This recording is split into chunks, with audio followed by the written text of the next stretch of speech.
ಕಾಂಗ್ರೆಸ್ ಪಕ್ಷದ ಸಭೆಯಲ್ಲಿ ಸುರ್ಜೇವಾಲಾ ಎಚ್ಚರಿಕೆ ಕೊಟ್ಟಿದ್ದಾರೆ. ಎಚ್ಚರಿಕೆಯ ಬಗ್ಗೆ ಸಚಿವ ಸತೀಶ್ ಜಾರಕಿಹೊಳಿ ಪ್ರತಿಕ್ರಿಯೆ ನೀಡಿದ್ದಾರೆ, ರಿಯಾಕ್ಟ್ ಮಾಡಿದ್ದಾರೆ. ಸಚಿವರ ಜವಾಬ್ದಾರಿ ಪರ್ಫಾರ್ಮೆನ್ಸ್ನ ಬಗ್ಗೆ ಹೇಳಿದ್ದಾರೆ. ದಲಿತರ ಸಭೆಯ ಬಗ್ಗೆ ಅವರು ಹೇಳಿದ್ದಲ್ಲ ಅಂತ ಸ್ಪಷ್ಟನೆ ಕೊಟ್ಟಿದ್ದಾರೆ. ಹೇಳಿದ್ದು ಸಚಿವರ ಪರ್ಫಾರ್ಮೆನ್ಸ್ನ ಬಗ್ಗೆ, ಡಿನ್ನರ್ ಮೀಟಿಂಗ್ನ ಬಗ್ಗೆ ಅಲ್ಲ, ದಲಿತರ ಸಭೆ ಬಗ್ಗೆ ಅಲ್ಲ. ರಿಯಾಕ್ಟ್ ಮಾಡಿದ್ದಾರೆ ಸತೀಶ್ ಜಾರಕಿಹೊಳಿ. ಸಂಜೆ ಸಿಎಲ್ಪಿ ಸಭೆ ಇದೆ, ಅಲ್ಲಿಯೂ ಚರ್ಚೆ ಮಾಡ್ತೇವೆ. ಕೆಪಿಸಿಸಿ ಕಚೇರಿಯಲ್ಲಿ ಸಚಿವ ಸತೀಶ್ ಜಾರಕಿಹೊಳಿ ಹೇಳಿಕೆಯನ್ನು ಕೊಟ್ಟಿದ್ದಾರೆ. ಪಾರ್ಟಿ ಡಿಸಿಪ್ಲಿನ್ ಎಲ್ಲರೂ ಪಾಲನೆ ಮಾಡಬೇಕು ಅಂತ ಹೇಳಿದ್ದಾರೆ.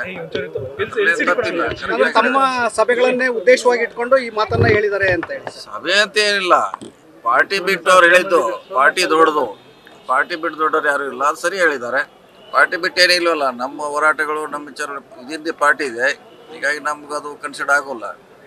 ಈಗ ಕಾರ್ಯಕರ್ತರು ಮುಖ್ಯ, ಸಚಿವರು ಮುಖ್ಯ ಅಲ್ಲ ಅಂತೇಳಿ DK ಶಿವಕುಮಾರ್ ಅವರು ಕೂಡ ಓಪನ್ ಆಗಿ ಹೇಳಿದ್ದಾರೆ. ಅದನ್ನು ನಾವು ನಾನು 10 ಸಲ ಹೇಳಿದ್ದೀನಿ.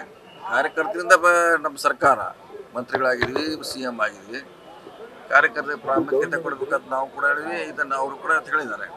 2 ತಿಂಗಳು ಪರ್ಫಾರ್ಮೆನ್ಸ್ ನೋಡ್ತೀವಿ, ನಂತರದಲ್ಲಿ ನಾವು ತೀರ್ಮಾನ ತಗೊಳ್ತೀವಿ ಅಂತೇಳಿ ಓಪನ್ ಆಗಿ ಹೇಳಿದ್ದಾರೆ. ಸರ್, ಪರ್ಫಾರ್ಮೆನ್ಸ್ ನೋಡ್ತೇವೆ ಅಂತ ಹೇಳಿಲ್ಲ, ಪರ್ಫಾರ್ಮೆನ್ಸ್ ನೋಡ್ತೇವೆ ಏನು ಹೇಳಿಲ್ಲ. ನಮ್ಮ ಏನು ವರದಿ ಪಡೆದಾರ ಅದು ಸಪ್ರೇಟು, ವಿಸ್ತೀರ್ಣೆ ಸಪ್ರೇಟ್ ಆಗಿದೆ, ಬೇರೆ ಬೇರೆ ಇದೆ, ಅದಕ್ಕೂ ಲಿಂಕ್ ಇಲ್ಲ.